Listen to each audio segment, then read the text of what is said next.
Good afternoon, I'm Daryl Stranger. Here is a look at what APTN National News reporters are working on bringing you. Let's go north to Iqaluit, Nunavut, where I'm joined by our Iqaluit reporter, Kent Driscoll. Kent, what are you working on today? Thanks. And of course, the biggest news this week is the return of COVID-19 to Nunavut. Nunavut went an entire month without a new case of COVID-19. Now, last week on Friday, the government of Nunavut announced one case. By Monday, that had gone up to 17 cases. So that's clearly a story we're going to be looking in on this week. Another thing we'll be looking at this week, I just finished a good long chat with Nunavut MP Mumilaaq Qaqqaq. Parliament's back in session, and after a 2-month break for what she described as depression and burnout, Mumilaaq is back to work as well. And here's what she had to say when I asked her about how she was feeling returning back to work.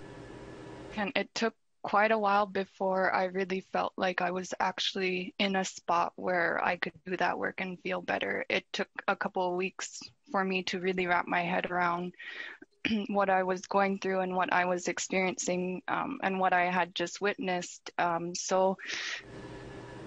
with the current minority government, there's a chance a snap election could be called any moment.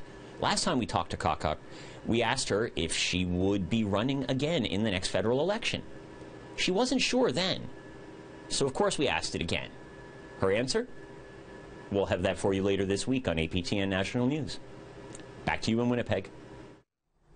Thanks for that, Kent. And the director of the very first record label created for and by Indigenous people is host Dennis Ward's guest on Face to Face tonight.